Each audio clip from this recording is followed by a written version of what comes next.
Today we embark on a journey of self-discovery in search of the perfect bass guitar tone.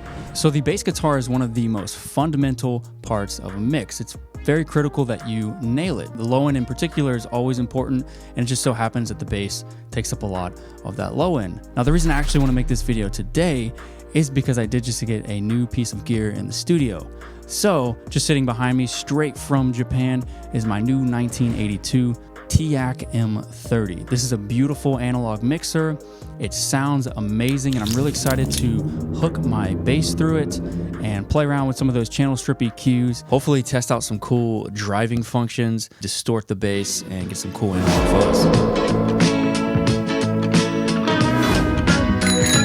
And for the guitar of choice, I'm actually going to hook up my 1970s German Hofner.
So now that we have a good fundamental mix for our bass, it is time to experiment with some EQ.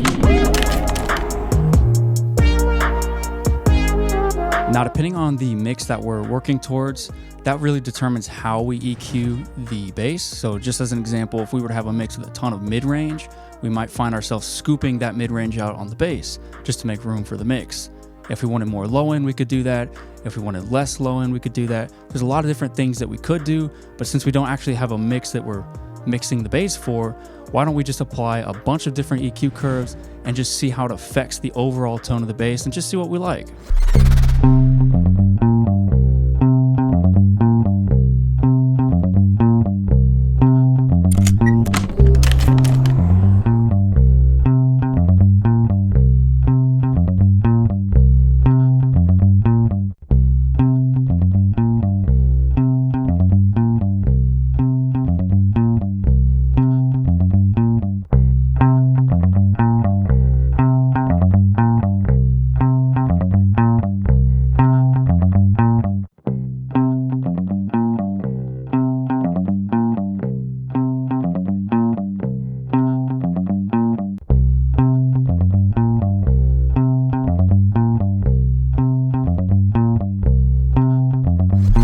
So you might be wondering, why EQ it through the M30 and then EQ it through the computer? Why not just do it all through the M30 or all on the computer?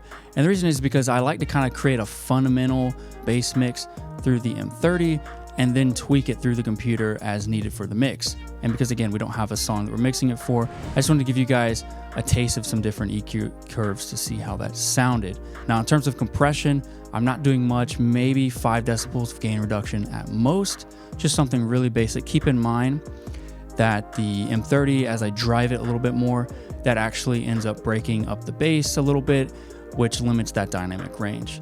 Again, it's something that you want to do when you actually have the song in mind before you start messing around with the compression. I'd love to hear your guys' opinion on this M30. What did you think? How do you think it sounded?